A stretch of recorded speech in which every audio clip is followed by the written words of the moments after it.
जय जय श्री राम।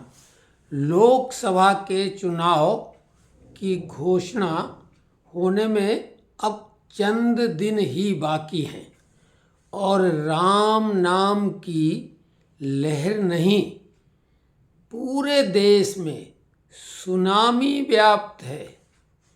विशेषकर दक्षिण भारत, जहाँ की INDIA, ये टुकड़े टुकड़े अलायंस, इसको बहुत उम्मीदें हैं, लेकिन सबसे बड़ा झटका दक्षिण भारत में ही INDIA को लगेगा।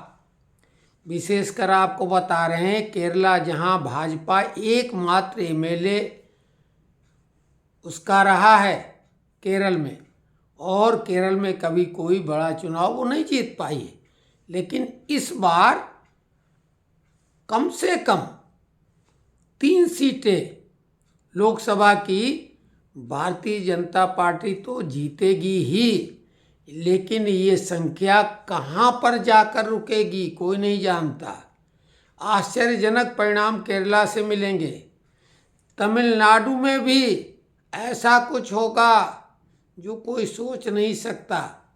पूरे दक्षिण भारत में भाजपा की यानी भगवा की ध्वज पताका लहराएगी।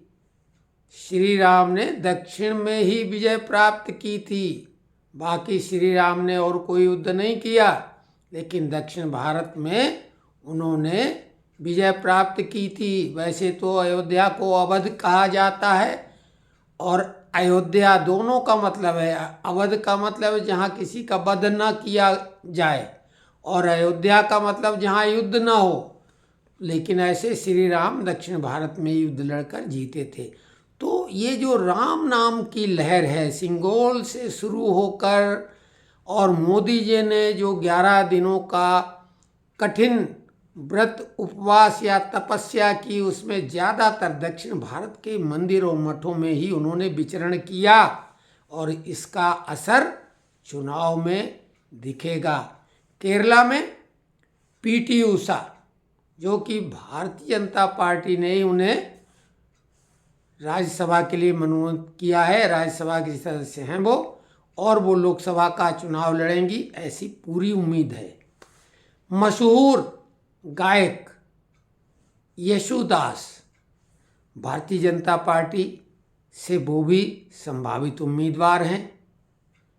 सुरेश गोपी भाजपा के नेता भी हैं, और फिल्म दुनिया के जाना माना चेहरा भी हैं वो केरल से। तो ये 3 कैंडिडेट ऐसे ग्लैमरस हैं कि ये जहाँ से भी लड़ेंगे, इनके जीतने की संभावना बेहद प्रबल है।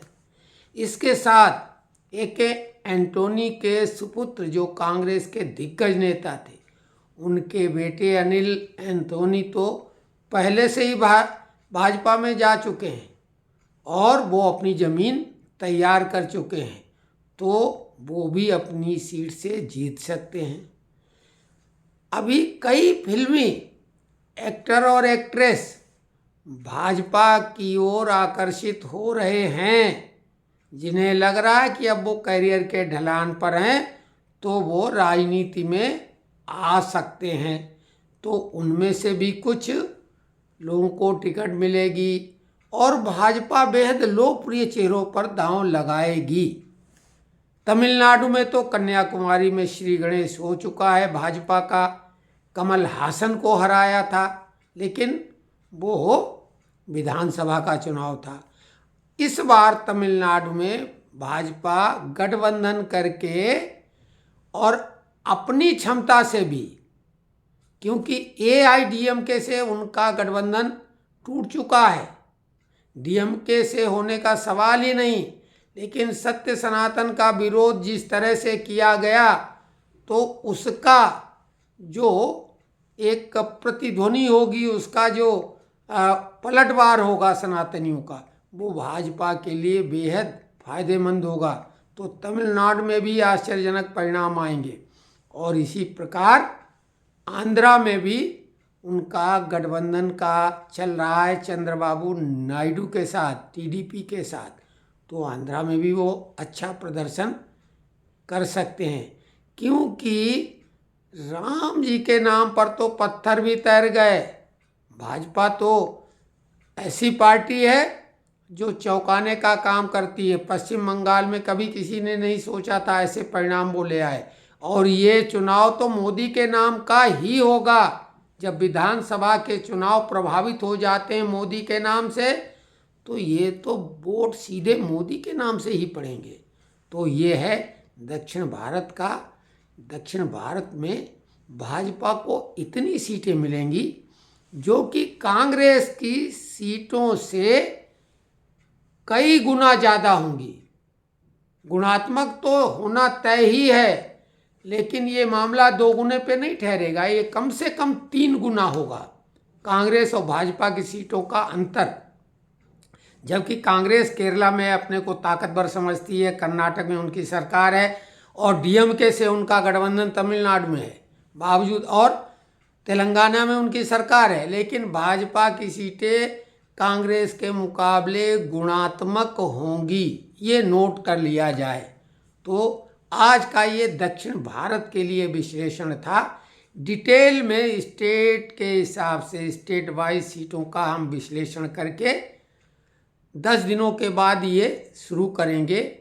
राज्य के हिसाब से प्रत्येक राज्य को, विधानसभा में जो हमने विश्लेषण किया था वो तमाम विश्लेषकों के मुकाबले कहीं बेहतर रहा था। तो ये हम हकीकत के धरातल पर करते हैं। तो जय जय श्री राम।